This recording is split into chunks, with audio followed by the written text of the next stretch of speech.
Diskusi yang digelar di kantor Bapak Airlangga Hartarto bersama para mantan Menteri Koordinator Bidang Perekonomian menghasilkan sebuah narasi yang tampak menarik. Kelas menengah Indonesia sebagai penggerak utama perekonomian menuju Indonesia Emas 2045. Apakah kelas menengah ini benar-benar menjadi kekuatan ekonomi yang tangguh atau hanya sebuah ilusi pertumbuhan yang rapuh? Bapak Airlangga mengungkapkan bahwa saat ini terdapat 17,13% populasi yang masuk dalam kategori kelas menengah, dengan hampir 50% lainnya berada dalam expiring middle class, kelompok rentan yang terancam turun kelas hingga titik nadir. Fakta ini mengundang perhatian. Bagaimana mungkin kelas menengah bisa menjadi penggerak ekonomi jika separuh dari mereka berada di ambang kejatuhan ke jurang kemiskinan? Ketergantungan kelas menengah pada sektor-sektor konsumsi seperti makanan, perumahan, pendidikan, dan hiburan mencerminkan kerentanan mereka terhadap fluktuasi ekonomi. Sedikit saja guncangan ekonomi, inflasi, atau kenaikan harga bahan pokok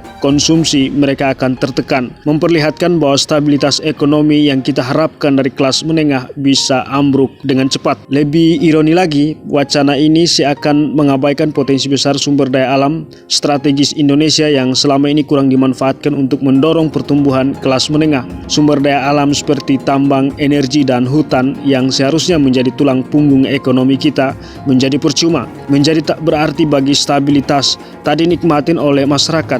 Kemana larinya sumber daya alam itu?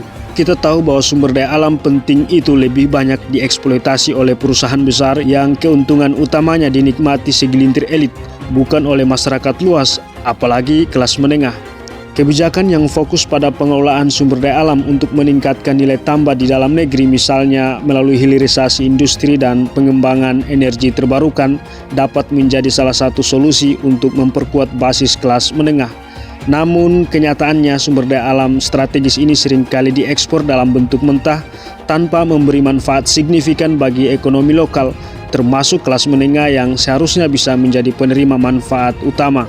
Indonesia Emas 2045 adalah visi yang mulia, tetapi tanpa perubahan mendasar dalam cara kita mengelola sumber daya alam dan memperkuat basis ekonomi kelas menengah, visi ini bisa menjadi sekadar angan-angan.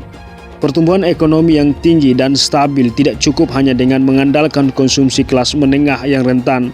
Kita memerlukan kebijakan yang tidak hanya menjaga tetapi juga memperluas kelas menengah dengan memanfaatkan SDA secara optimal dan berkelanjutan.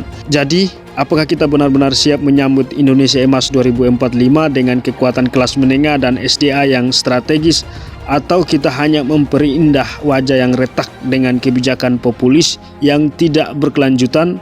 Waktu yang akan menjawab.